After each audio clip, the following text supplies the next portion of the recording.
Hello and welcome to another episode of Global Tantrum. As per usual, I am your host, Steve Halley. With me, as always, is my co-host, Professor Galen Jackson.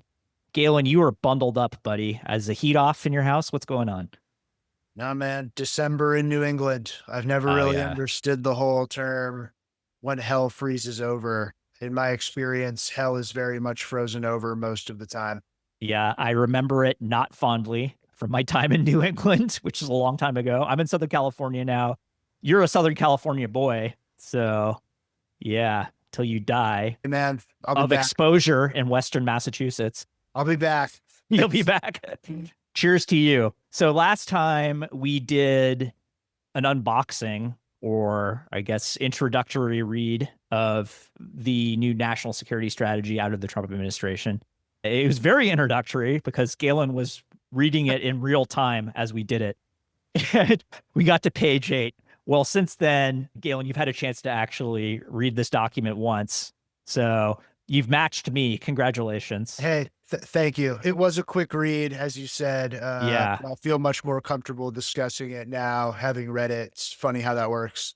Yeah. Bizarre. You're not willing to just like hot take. I mean, like, I remember reading this document from the Kennedy period related to Vietnam stuff. I think it's like Averil Harriman says, the document made more sense to me after I read it. And then he leaves the room and Kennedy's like, he's one smart cookie. Like, Yeah. You're not willing to just freestyle extremely important national security materials. Okay. Yeah. So we did read wait, it. how important it is, man. But yeah, Yeah. Yeah. Fair enough. Especially for a document like this. I think I may have said, I may not have said, high level. I think this document does a good job of summarizing what the administration is doing. Sort of. It all depends on the interpretation of what they've written. And yeah, the fact that it starts with a letter from President Trump extolling the achievements, the unilateral achievements of this administration, and then continues several more references to President Trump being a special negotiator and able to do things other people can't do in the presidency, I think is a tip off for the most important plank in this entire document, which is this is President Trump's deal. And he's the only guy who can make this work. And what he says goes. So that's one high level impression out of this. yeah, I mean, I would say that's not unique to most things that he talks about. And Yep. in fairness, I think most administrations talk about how awesome they are and how Yep. bad predecessors were. Although I As think you've said. this administration takes it to another level. I think the thing Yeah. that's difficult, which I gestured at last time, but having now actually taken the time to read through it carefully, I'm more confident saying, I think that's kind of weird about this document is like some of the big ideas are ones that in principle I can get behind. But in practice, what the administration has done is very much not necessarily promoting those ends. Yeah. And then there are some undercurrents of language, which I'm sure we'll get to, where you have to read between the lines a bit, where the message is pretty dark, in my opinion. So, Yeah. Objectionable. Yeah. You combine those two things together, right? And what we end up with is a document with a lot of interesting and non objectionable ideas selectively applied by the yeah, executive, right? I think that's a good way of putting it. And Yeah. unfortunately, like, since we're doing a podcast, this will not help boost a number of people listening. I'm not super into hot takes. I think you and I both read a number of reactions to this. With, generally it's like if it's, pro administration, it's just the greatest national security document. And if it's anti administration, what an abomination. It's like, I think we have to parse it a little bit more than that. I think there are certainly some things in here which do not square with my values. And as you said, I would consider objectionable. And on the execution of some of these policies, I'm not sure they're actually hitting the mark, but at a high level, there are a number of interesting ideas in here that if put into practice, one could argue would not be such a bad thing. So, Yeah. I mean, to what extent can you call a policy if it's applied whenever you feel like it and not when you don't feel like it, right? yeah. So you could look at this and be like, well, this is a foreign policy document, but it's also not.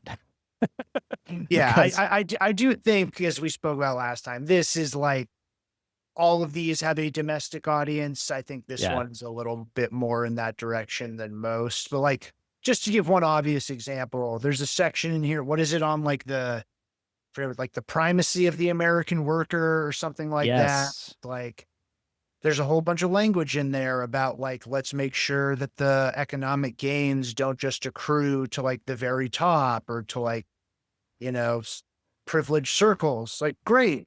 Then why did you pass this tax cut this summer, the big, beautiful bill, which is going to worsen inequality in the country? So that's just yeah. one example. The one of many. All right, let's jump into it. We got through the first three sections last time, which are actually the preamble. The Yeah. fourth section is the strategy, right? The actual meat and bones. It starts with principles Yeah. and then a bunch of adjectives. Pragmatic without being pragmatist, realistic without being realist, principled without being idealistic, muscular without being hawkish, and restrained without being dovish. That's Not, really impressive. Can I make a quick suggestion yeah, that we like run through or just like tick off these bullet points and yeah, let's then do that. talk about the stuff that we sort of liked and then the stuff we really didn't like? Yeah, okay. First bullet, focused definition of the national interest. Since at least the end of the Cold War, administrations have often published national security strategies that seek to expand the definition of America's national interest, such that almost no issue or endeavor is considered outside its scope. But to focus on everything is to focus on nothing. America's core national security interests shall be our focus. I like that. I, hey man, you took the words out of my mouth, Yeah. especially this is like a basic principle of grand strategy and of military strategy. To focus on everything is to focus on nothing, right? Like Yeah. concentration of force as a basic military principle. I flagged that. Now, like, I don't want to like give them a gold star. It's a fairly like obvious point, but I do think, well, maybe I shouldn't phrase it that way. I do think a number of their predecessors since the end of the Cold War got the United States into a position where it was very overextended. Other administrations have not always done a good job. It remains to be seen whether this administration will do a good job. You know, like not starting wars of choice, regardless of where they are, comes up, and we're looking at Venezuela and what's happening there. That raises some questions, but like, hey, we haven't gone to war there yet. It just looks like we might. And again, like they're saying this, Yeah. Are theory they and doing it? practice are, yeah, right. Like that remains to be seen. All right. Peace through strength. I don't think I need to read the whole point. That's a pretty obvious one. Hard to Yep. argue with, I guess. I don't know. I don't think that one's Not a new idea. terribly remarkable. This one you and I wanted to talk about a little bit. Predisposition to non-interventionism. In the Declaration of Independence, America's founders laid down a clear preference for non-interventionism in the affairs of other nations and made clear the basis. Just as all human beings possess God-given equal natural rights, all nations are entitled by the laws of nature and nature's God, end quote, to a, quote, separate and equal station, end quote, with respect to one another. For a country whose interests are as numerous and diverse as ours, rigid adherence to non-interventionism is not possible, yet this predisposition should set a high bar for what constitutes a justified intervention. Yeah. I think talking about the founder, maybe they're gesturing at GW's farewell address about non-entangling alliances. But what did you take on that? Or what was your take on that? Yeah. So it is to some extent an isolationist sentiment, right? Or at the very least, a willingness to take a step back away from what other countries are doing internally. And in principle, I have no issues with that, except that elsewhere in this document, we have a bunch of examples of this administration outlining what it considers to be justified interventions that I think we both have questions about. Right. I don't know that it makes reference specifically to Venezuela in this document, but that's just one example. Yeah, I mean, it's not clear to me. You use the word isolationism. Yeah. That is a loaded term, obviously, Mhm. for a variety of reasons. I don't know if they're saying predisposition to non-interventionism because they don't want to use that word. If we take it literally as a predisposition to non-interventionism. That's something I can get behind looking at post-Cold Mhm. War American foreign policy. Now, I am not taking that argument so far as to say under no circumstances should the United States be willing to use military force. I'm sure we'll talk about some scenarios that are raised later in this document where we probably both feel that would be justifiable. Now, again, this is one where like no one really disagrees with this at this point. Like, yes, there is a big debate between, isolationists on the one hand, then we've talked about restraint a little further down the spectrum, deep engagement, liberal internationalists, like, but the idea of getting involved in major wars sort of haphazardly, I don't think anyone's going to disagree with that. And so this raises your point, like we've talked about the administration launched major airstrikes against Iran's nuclear program this summer. We're not totally sure what its goal in Venezuela is, but it's using a lot of force and potentially seeking regime change. You can think of other examples. So, Economic coercion through tariffs against near neighbors and Europeans and the Japanese and everybody else, right? so, again, this is one where like I can get behind this doctrinally, but we will Yep. have to see where things go in practice. It's all about where you set that high bar and how you interpret whether a intervention clears that bar, right? Yeah. Those two things are wide open to interpretation, as we'll see. I also think Okay, like, again, this a second Vietnam reference today. Like, love it. I always think about Vietnam in this context where like it's easy to say this sort of thing, right? And then when push comes to shove, I think basically anyone who's examined, not anyone, you can find examples, but like most people think Vietnam was a major mistake. Would Didn't like to go have well. would like to have that one back. But Yeah. like having read through a lot of those primary documents, it's like there's this inexorable move toward more intervention. And so, we'll have to see. And by the way, like there is some similarity here to the Obama presidency.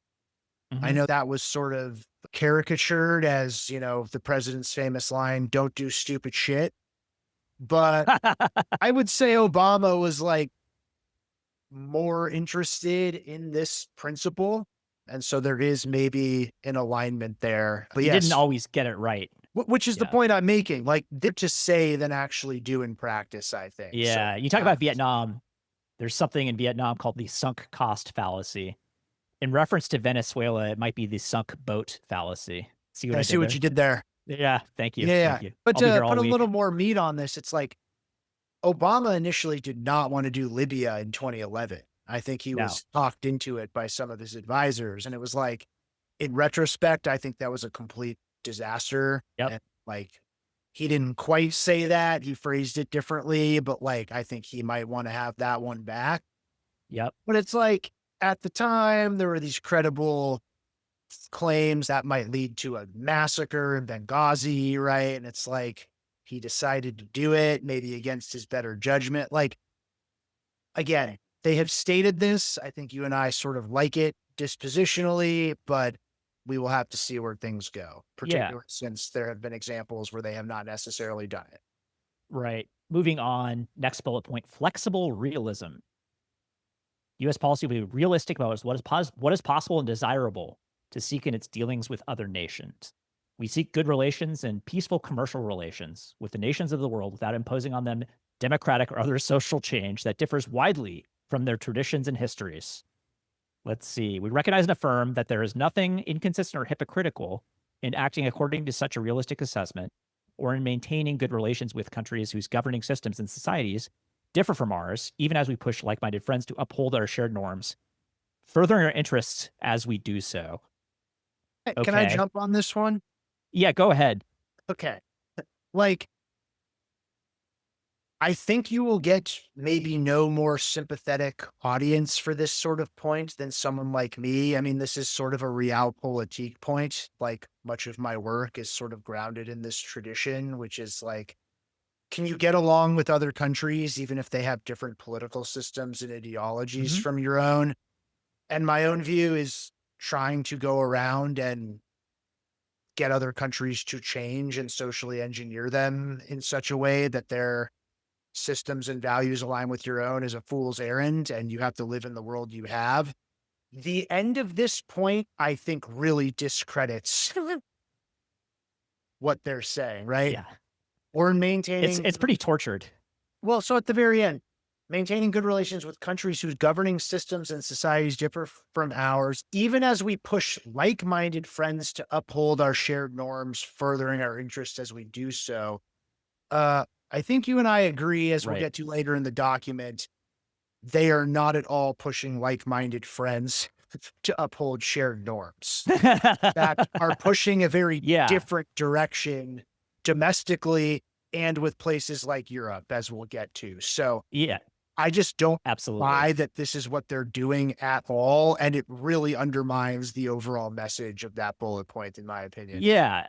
On the one hand, they want to be able to do business with the sultanates and the Gulf monarchies and so on, and not care about democracy or dismembered journalists or human rights violations. We want to do business with the Russians and even the Chinese, right? And African regimes and all the rest of it, right? We don't care. That's great. On the other hand, when it comes to liberal democracies, we do care because MAGA is a revolutionary movement. And I would call it an illiberal revolutionary movement. And like most revolutionary movements, MAGA is trying to export itself to Europe. And there's a whole section in here that's very explicit about that we'll get to. Right. So it's like, on the one hand, we don't care, dot, dot, unless we do care. Right. Yeah. And it's like, I guess we could debate revolutionary. Like, I certainly agree with you on the illiberal part, but like, someone like me, I would never go so far as to say, I don't care, right? Like, I would never Yeah. say, I don't care about what's happening to the Uyghurs in China. The reality is, there's not much the United States can do about it. Yep. And frankly, I think more effective. You've seen this throughout US relations with other countries, is like encouraging reform privately, that sort of thing gets you further. And like, the United States is just not in a position to go around imposing its system of government and its values on these countries.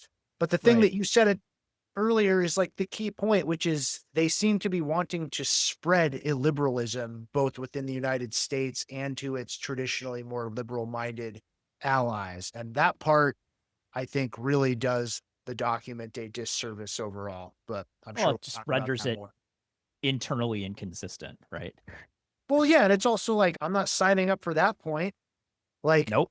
I'm not signing up for regime change, but I'm certainly not signing up for it if it's like, let's take this democracy and turn it into an autocracy, right? Like, Yeah.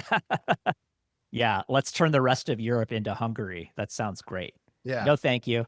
All right. So primacy of, Primacy of nation. You want to go? Go for it. yeah, world's fundamental political unit is and will remain the nation state. It is natural and just that all nations put their interests first and guard their sovereignty. The world works best when nations prioritize their interests. U.S. will put their own interests first in our relation with other nations, encourage them to prioritize their own interests as well. But we stand for the sovereign right of nations against the sovereignty sapping incursions of the most intrusive transnational organizations, and for reforming those institutions so they assist rather than hinder individual sovereignty and further American interests.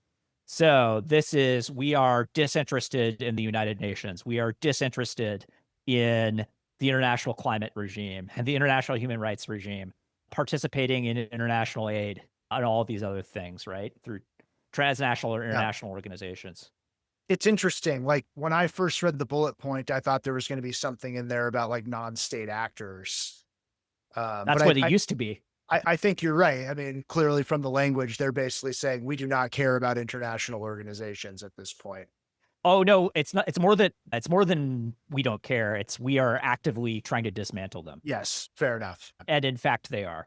Suffice it to say, the United States has defunded many of our international commitments at this point. For the sake of time, I think we should keep moving, but Let's keep it rolling. I can't resist making the one joke, which is like, it's really too bad for John Bolton that his dream is coming true at the precise time when he's being pursued by the present administration. It's, Oh yeah, that is too bad. Yeah. He got a few things that he wanted out of his work for Trump. but he was like Oh, Mr. I hate international institutions. yes. I remember that from the Bush years, right? Yeah. Yeah.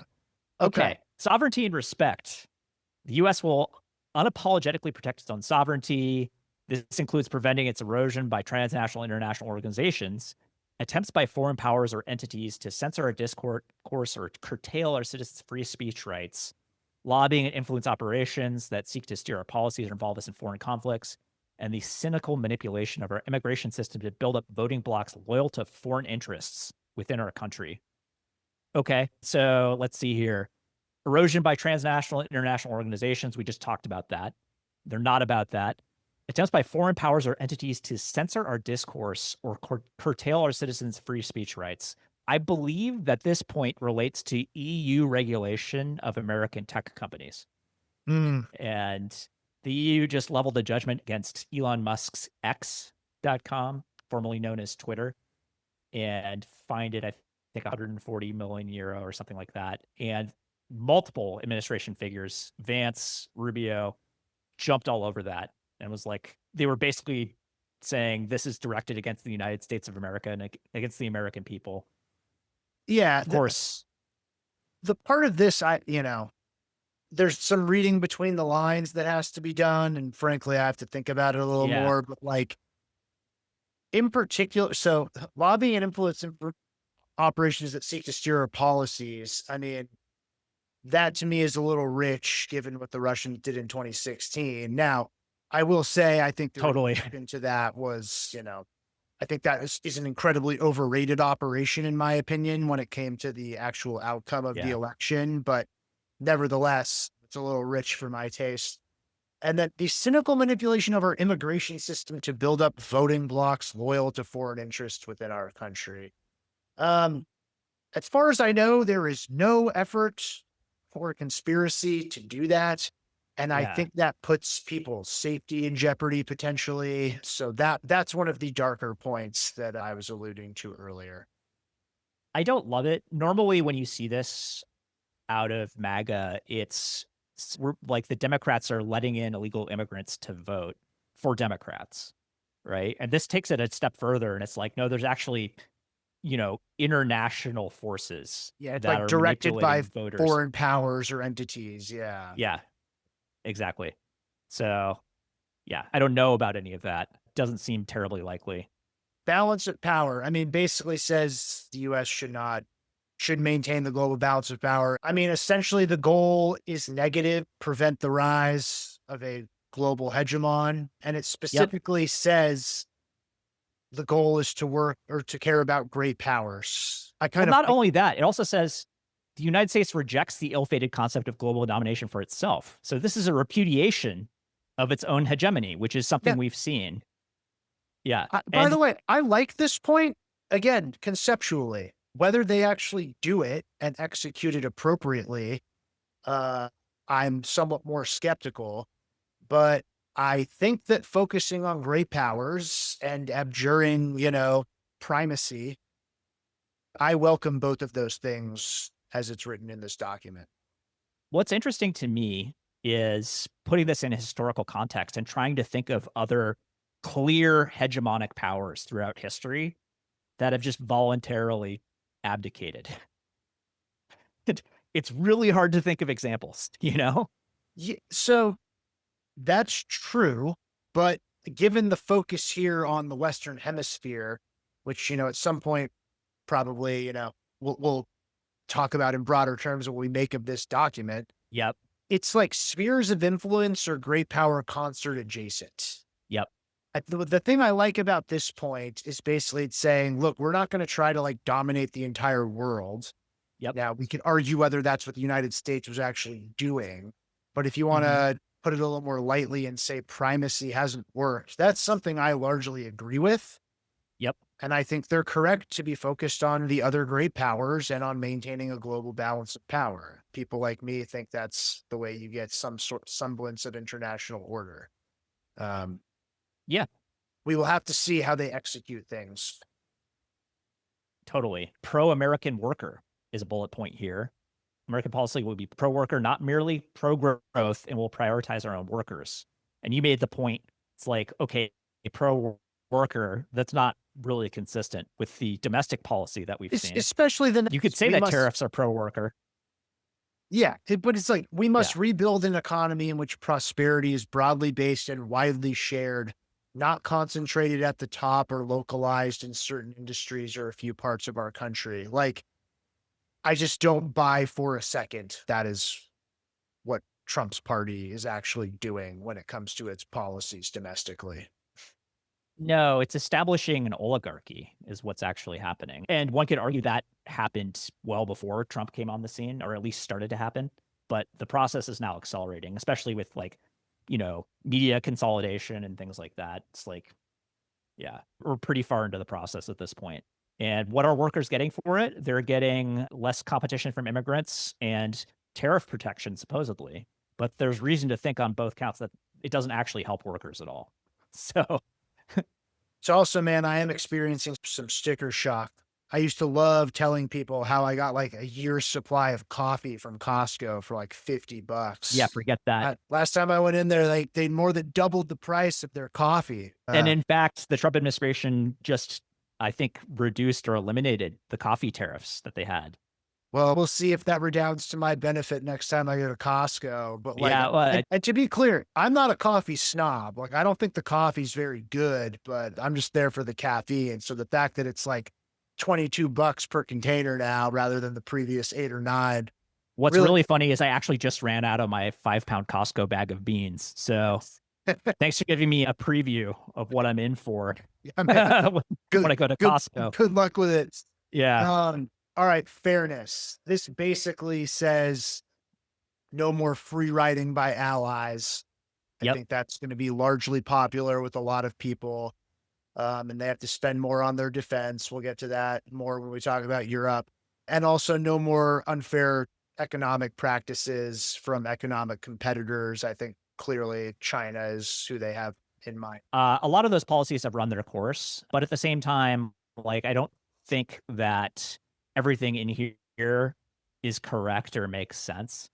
A lot of trade economists have noted that trade imbalances are actually the wrong way to look at the fairness of trade. Okay, next bullet point, competence and merit. Dude, I'm leaving this one to you. It's not something I expect to see in a foreign policy document. This is the anti-DEI bullet point, the anti-affirmative action bullet point. And I could go into specifically what it says. Competence and merit are among our greatest civilizational advantages, where the best Americans are hired, promoted, and honored. Innovation and prosperity follow. Yada, yada. The success of radical ideologies that seek to replace competence and merit with favored group status would render America unrecognizable and unable to defend itself. At the same time, we cannot allow meritocracy to be used as a justification to open America's labor market to the world in the name of finding global talent that undercuts American workers. For every principle in action, American and Americans must come first. So we want to find the best people as long as they're already here. Yeah. And are Americans. Well, which is to say that immigrants cannot become Americans is basically how I read that. Also, this is another one where there's serious tension. It's like there's a lot in this document about making the United States top dog technologically and scientifically. Yes. I do not think that this administration's policies have helped the United States achieve that goal. Now, like, I have all sorts of criticisms about higher ed in this country. The way that this administration is going about its approach to higher education is not helping achieve any of those goals. And I would argue is actually quite counterproductive in a lot of ways, like, cutting off scientific funding. Basic research. Not funding basic research, not allowing highly skilled and highly intelligent people who would like to come work in the country, come do that. So I think that's another one where the tactics are very much not achieving the ends that are designed to serve the strategy. It's tough because scientists and academics tend to be liberals, right? And MAGA hates liberals. It's in a liberal movement. So it's like these are in direct tension, to your point, and a lot of scientific talent is now starting to flow elsewhere, whether that's to Europe or to Canada or Taiwan or Japan. We're losing out. For the sake of time, since we've Yeah. kind of covered in the last episode, we talked about a lot of the stuff in the next section. You want to move on to the regions? Let's do regions. Okay. That's where the meat of this is. One thing I think we should quickly talk about is energy dominance from this next Yeah. section, though. Restoring American energy dominance, parentheses, in oil, gas, coal, and nuclear. No solar, no wind, no renewables whatsoever. And reshoring the necessary key energy components is a top strategic priority. So, to your earlier point in the last episode, just a whole scale abdication of, the electrotech chain to China, which is not going to help us win our future, honestly. Well, the other Um, piece, like I do think it's worth mentioning for briefly. I don't think it's a bad thing they mentioned nuclear. Now there's a big debate about no, nuclear energy programs, but like most people I've talked to who know this stuff, then nuclear energy is within a field I study. Like there's not really great solutions to climate change that don't involve nuclear to some extent. yep, Um, so I don't think that's a bad thing. And I do think streamlining the licensing process and things like that are a good thing. And we have seen some bipartisan movement in that direction over the past year and a half or so. I Uh, agree. but but basically, the rest of this document, when it comes to energy, is like, let's go full fossil fuel, drill, baby, drill. And the last sentence of that section says, we reject the disastrous climate change and net zero ideologies that have so greatly harmed Europe, threaten the United States, and subsidize our adversaries. Now, we can debate the extent to which we should be concerned about climate change. I remain largely concerned about it, but I read that as saying they Yeah. don't care about that at all. Well, not only do they not care about it, they are inimical to it, right? So that like it's a step beyond not caring to actively trying to dismantle and destroy those regimes And I within this think, country, also internationally. Yeah, I also think like that will have strategic and economic consequences. Like, undoubtedly.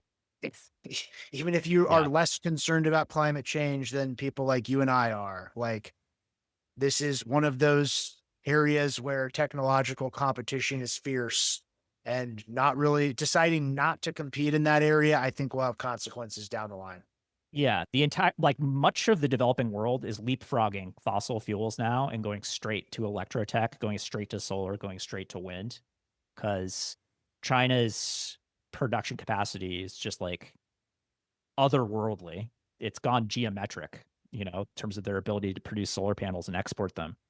And so the Pakistans and Indias and Nigerias and Kenyas of the world, people are just buying solar panels for cheap and bypassing utilities, right?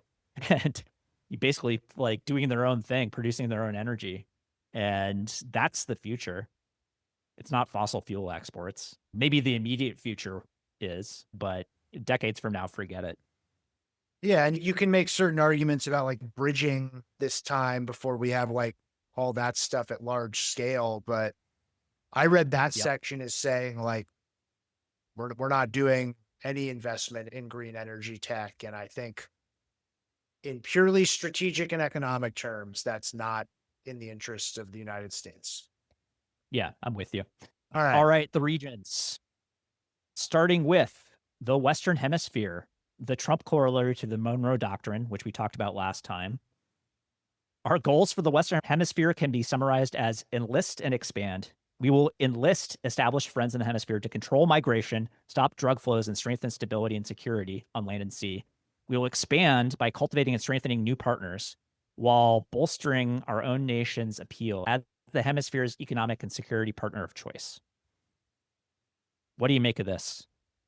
Yeah, I mean, I think we gestured at this throughout. Like, I read a op-ed by Walter Russell Mead in the Wall Street Journal who said this document is more of a manifesto than a strategy. I think this section Yep. like very much reflects Trump's ideological predispositions and his base's ideological predispositions. Like to the extent the last time we said we weren't sure this was really distinguishable, the Trump corollary from the Roosevelt corollary.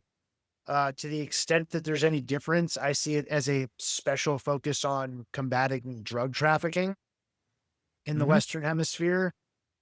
But yeah, I mean, look, I get it. The United States is obviously in the Western Hemisphere. The Monroe Doctrine is more than 2 centuries old now. I find the fixation on this part of the world just a little bit weird.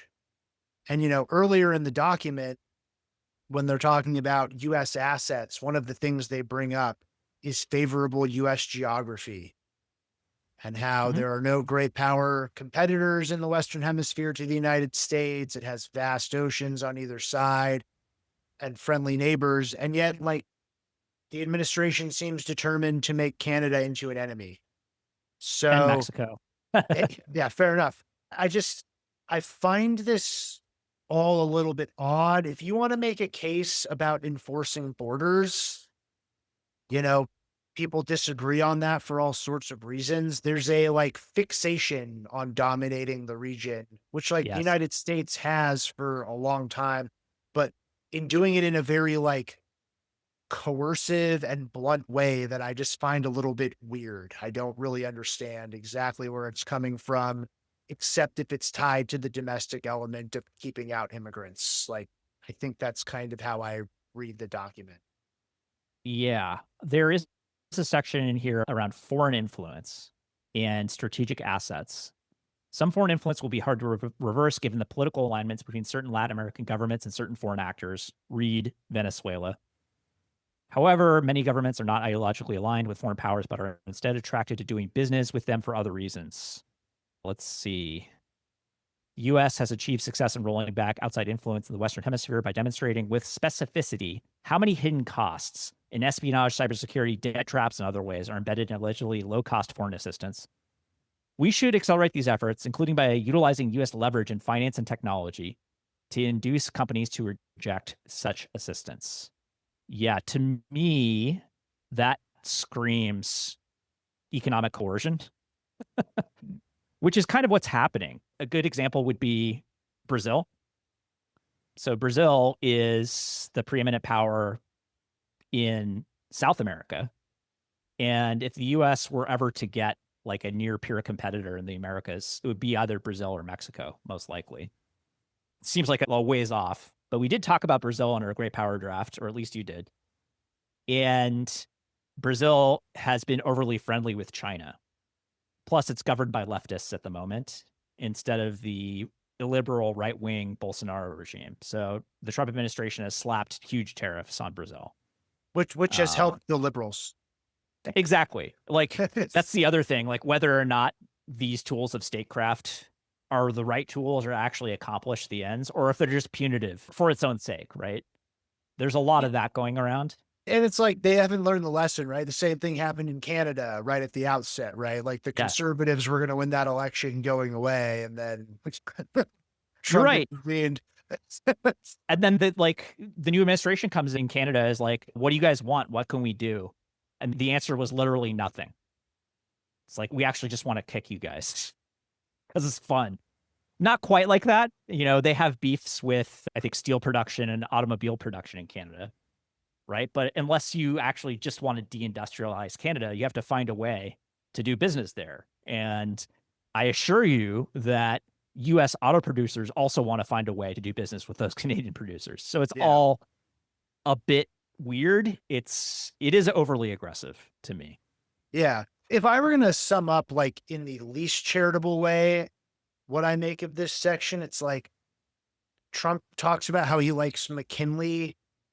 And it's like he loves tariffs Yep. and he likes throwing US weight around in the Western Hemisphere. It's like a retrograde approach to that region of the world. If I was going to put the most charitable spin on it, if they actually what they lay out in other parts of this document, as we've discussed, and basically are saying, look, we're no longer doing primacy.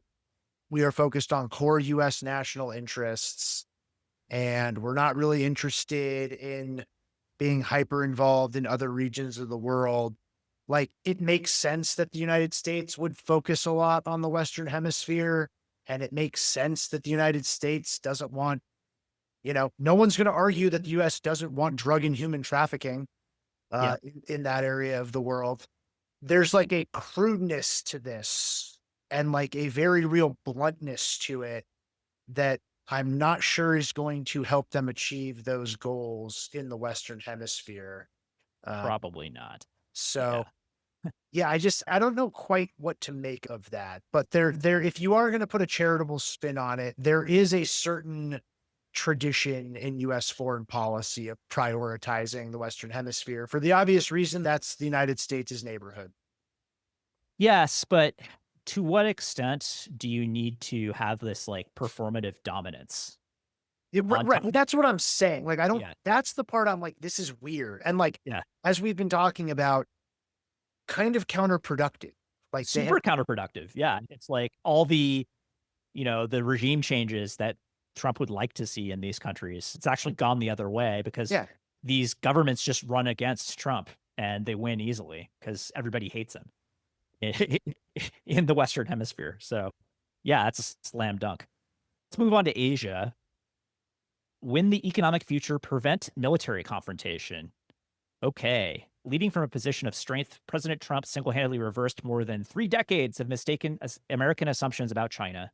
I think he deserves some credit for that. And I think you do too, I don't know if I would right? say single-handedly, but yes, I think Trump Yeah. changed the discussion on China. And I think US policy toward China after the Cold War until he took office was largely ineffective and not in keeping with US interests. So, yes, credit where credit's due. Yeah. The Indo Pacific is already the source of almost half the world's GDP based on purchasing power parity. This means that the Indo Pacific is already and will continue to be among the next century's key economic and geopolitical battlegrounds. We must successfully compete there. So, not dominate, but compete, which I think is interesting and notable. Yeah. And then the next section is economics, the ultimate stakes. The ultimate stakes. Economics is part of, yeah, the ultimate stakes. It's like, wow, I'm interested. Tell me more. And this section is about rebalancing America's economic relationship with China, prioritizing reciprocity and fairness to restore American economic independence. Trade with China should be balanced and focused on non-sensitive factors. So this is not about fighting a Cold War against China, notably. It is about maintaining a genuinely mutually advantageous economic relationship with Beijing, which I think is an interesting change from the last one of these that Trump produced, where China was branded like a near peer competitor that required a security response.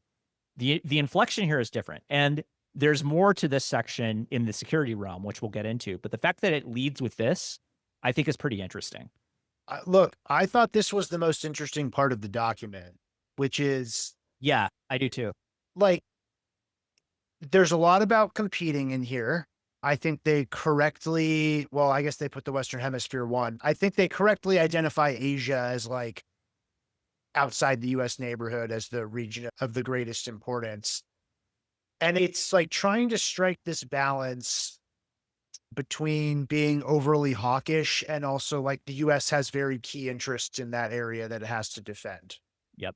I think I generally liked this section, as I mentioned in another episode. I'm sure Elbridge Colby had a lot to do with this, and I liked his book on this set of issues. This section is very short on details.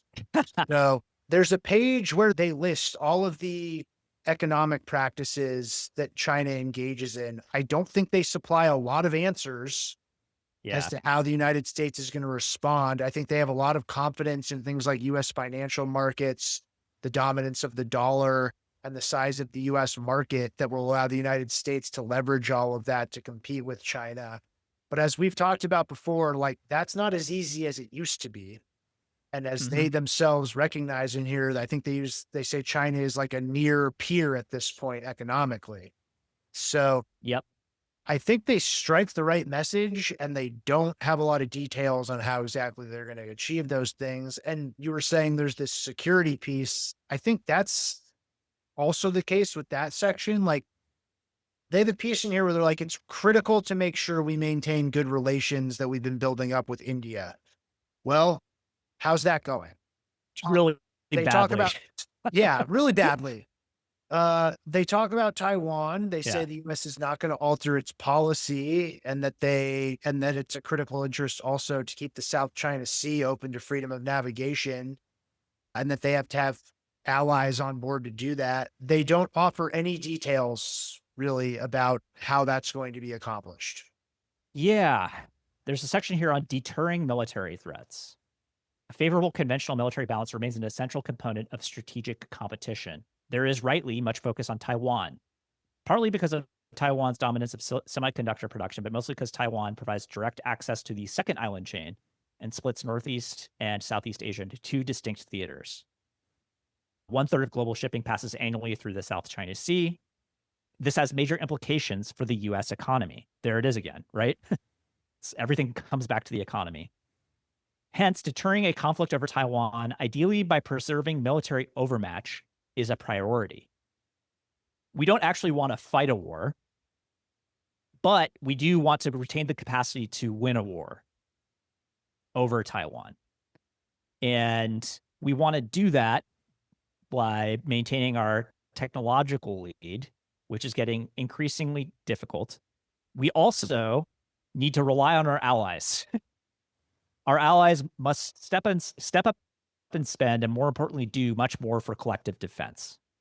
Right. So there's this interesting tension here between, oh, we want to maintain the ability to deter conflict by ourselves, but we also need our allies to step up.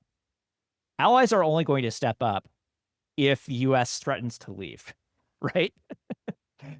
We've seen that already. And so there's this dance, there's this very delicate dance where it's like we need to cajole and motivate Japan and South Korea and Taiwan to spend more by making noises that we might not be there should the Chinese attack Taiwan, which would be existential for Japan and certainly for Taiwan, right?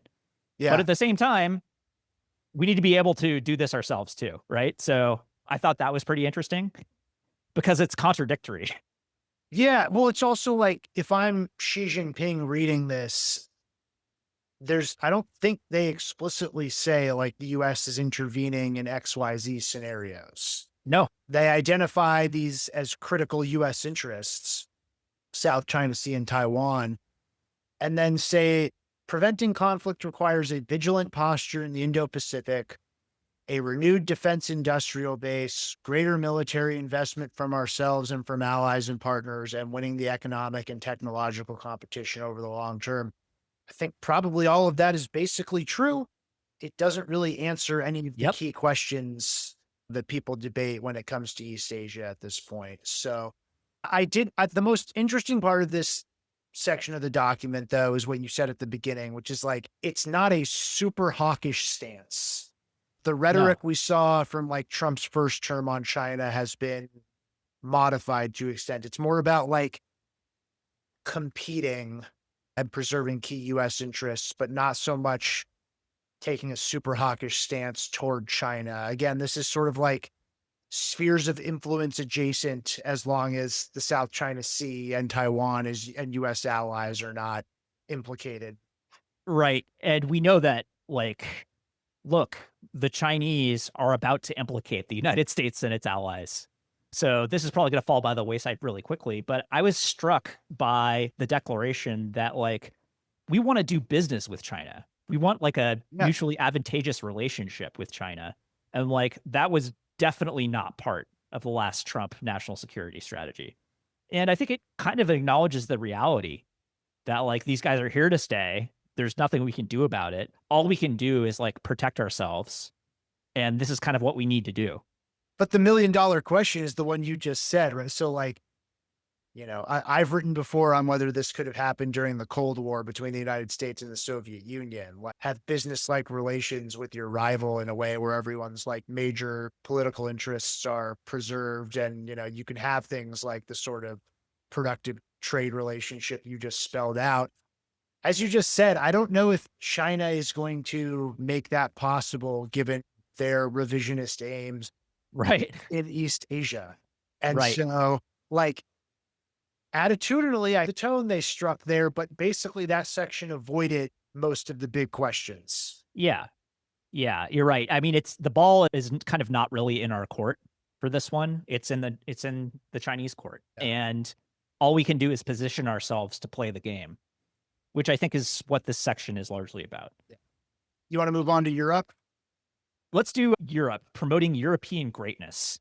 All right. If the last section was the most interesting one, this one was the weirdest. It's super weird. Yeah. So this is you called, somebody referenced this document as a manifesto. This is a very manifesto-like part of the document. Europe is facing a crisis of self-confidence and civilizational erasure. The larger issues facing Europe include activities of the European Union and other transnational bodies that undermine political liberty and sovereignty, migration policies that are transforming the continent and creating strife, censorship of free speech and suppression of political opposition, cratering birth weights, and loss of national identities and self-confidence. Should present trends continue, the continent will be unrecognizable in 20 years or less. Okay. We want Europe to remain European. My goodness. So to me, this draws a bright line between the idea of ethnic nationalism and civic nationalism. And it's this idea that only certain people can be American and only certain people can be European.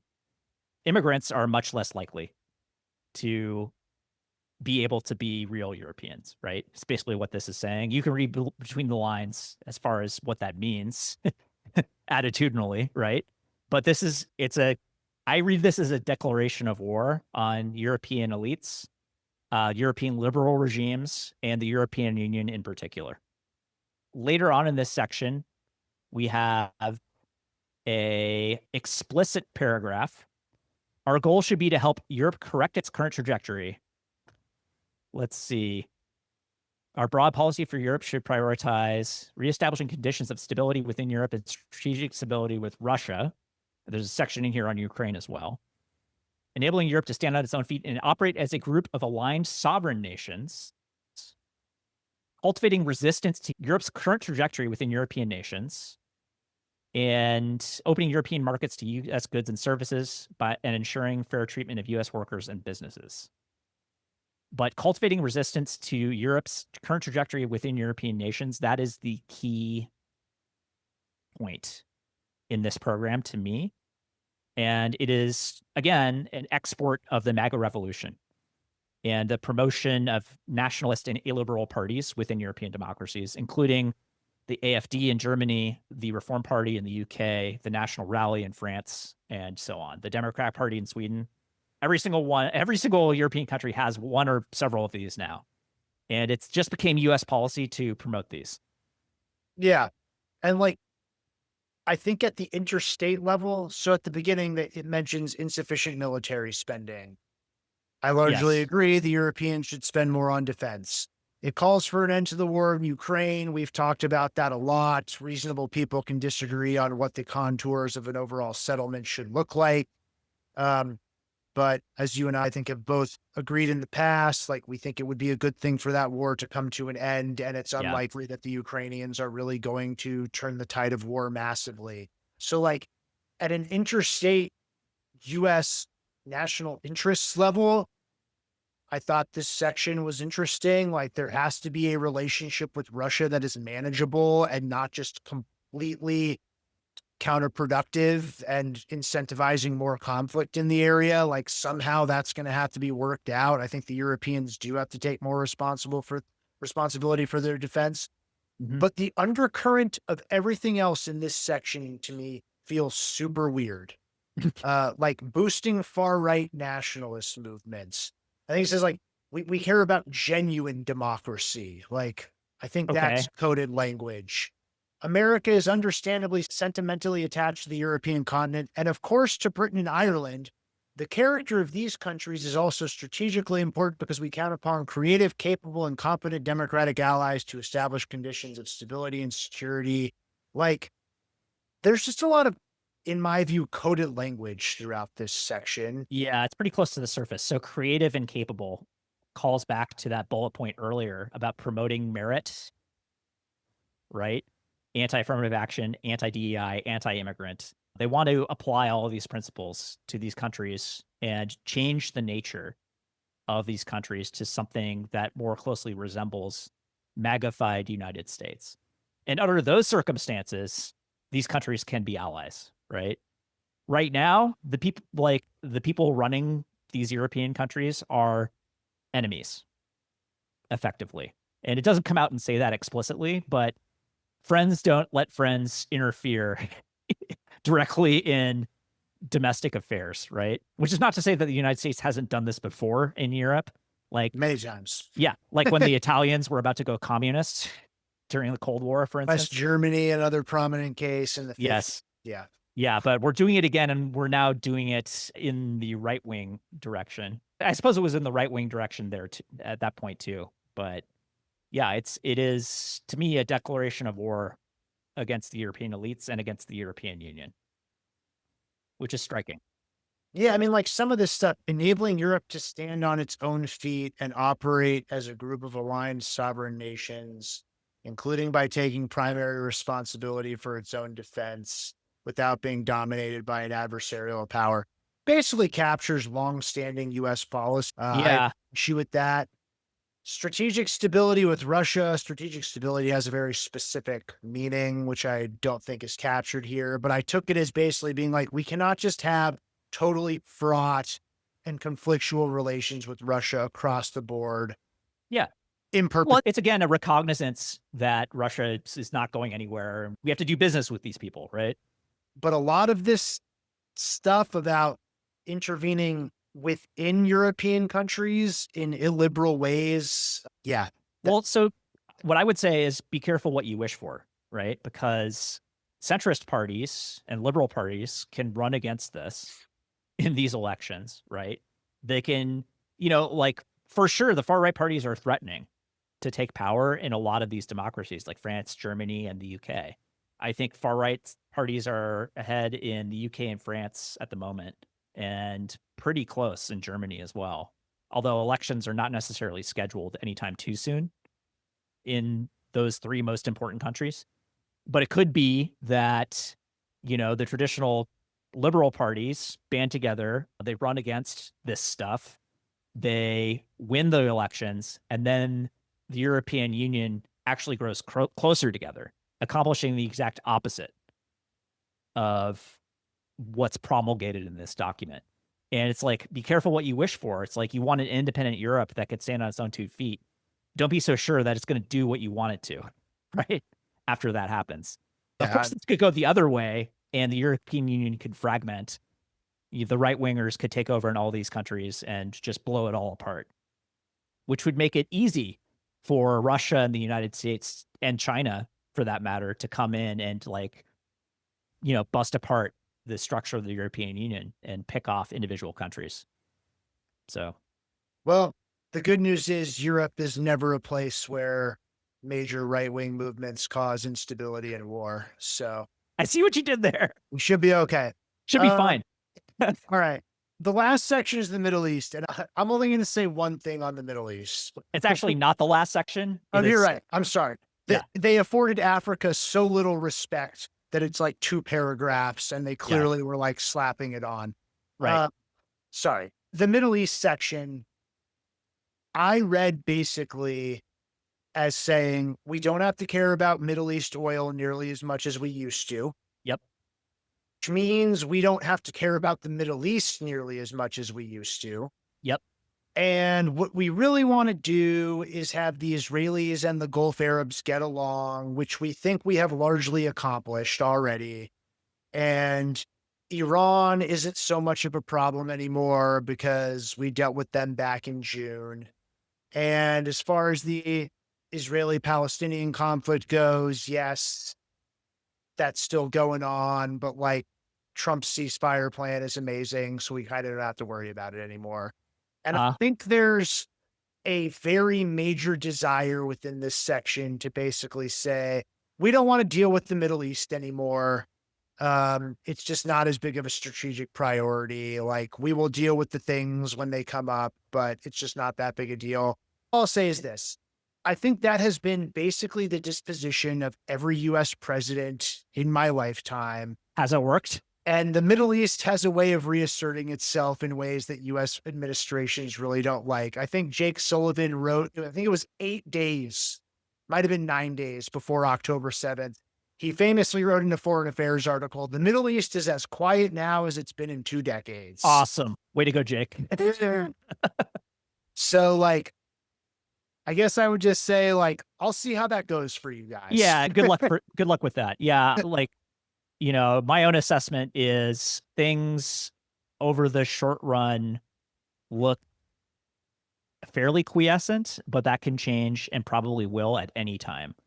I don't think any of the prerequisites for long run stability in the Middle East have been established, like zero of them. So that being said, it's like Israel is in pole position at the moment. Israel has militarily defeated many of its adversaries, but that's not the same thing as establishing like long run stability, not in this region of the world. So, and then yes, poor Africa gets 3 paragraphs at the end, and we're at the end of our time. So we're gonna like compound the insult. But I guess we can sum it up pretty quickly though. Yeah, we can. It's 3 paragraphs and it basically says, from now on, we're not doing foreign aid to Africa. We're not doing anything like George W. Bush with PEPFAR. Yeah. We are interested in striking investment and trade deals, right, for the purpose of like making money. Otherwise, good luck, guys. Yeah, that's basically the gist of it. Yeah, good luck. Good luck and Godspeed. And PEPFAR was, of course, the thing that made George W. Bush a hero in the entire continent of Africa by providing, I think, free HIV medication to millions and millions of people and preventing mega deaths over there. Like, he's still revered as a hero throughout Africa. There's murals and you name it. He's a lot more popular in Africa than he was in the United States, especially at the end. To be fair, that was a low bar, man. Low bar. Yeah. But PEPFAR has been disemboweled and USAID and all the rest of it, right? But Africa has resources we probably want to get our hands on.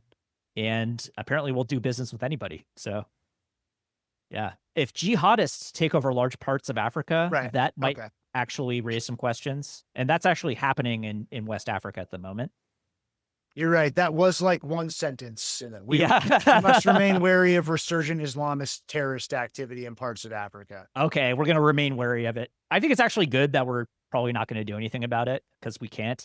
But yeah. All right. If you were to do like a 2-sentence or 1-sentence summation of everything we just went through, how would you characterize this national security strategy?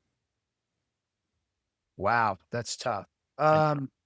Great power concert combined with exporting illiberalism. Like, I'm sure I could do better than that, but that's roughly where I think they're at.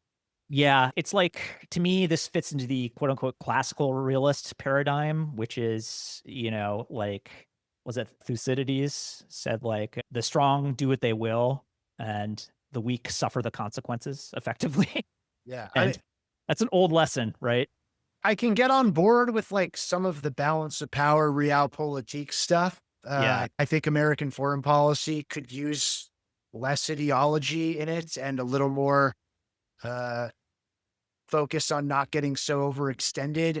The illiberal stuff, both domestically and abroad, that part is not nearly as appealing to me. Yeah, and that's the problem. It's like they're married together. Like, the common sense stuff makes some sense to me and to you as well. The ideological crusade around illiberalism and right-wing transformation of democracies and ethno-nationalism, not here for it, not interested. And I think also worth making, you made this point earlier. It's like, part of the classical realist realpolitik approach, whatever you want to call it, is like taking ideology out of the equation. Like Yeah, they're exactly. not really saying that's what they're doing. They're replacing it with another ideology, which is like shittier. Yes. Well, like whether you believe it's crappy or not, Like, right? Like we can adopt an analytical view or a distance view of it. I think like our own preferences are well known, right? It is the fact that we're going to get in trouble trying to push an ideology on people that don't want it. And we're going to, burn goodwill, blood and treasure doing it, most likely. We're already doing it with tariffs, right? That's largely a cell phone. Not a cell phone, but like a self dash own. so- I'm good because I heard cell phone, man. Yeah, I realized it after I said it. It's like self dash own. Yeah. Yes. Self injury. There we go. Yeah, and like I mean, frankly, part of this I just don't really understand. Like, because other than doing this with you, I try to stay off the internet largely. I was Yeah, man. unaware of the whole thing, whenever that was, of like how often do dudes think about the Roman Empire, and it like turned out like a lot. All the time. Like, I'm not one of those guys, and there's just like a weird streak in here about the greatness of like Western civilization being Yeah. tied to like traditional Roman Empire value. Like, it's not how I think about the world, man. So I can't It's really not how you grasp. think about the world, and it's not how the world thinks about the world, right? So it's going to cause problems, and it already is, in my opinion. But anyway, that's Trump's national security strategy in a 2-episode nutshell. So thanks for going through that exercise with me, Galen. Yeah, Fun man, I as enjoyed it. always. Yeah. Till next time, this has been Global Tantrum.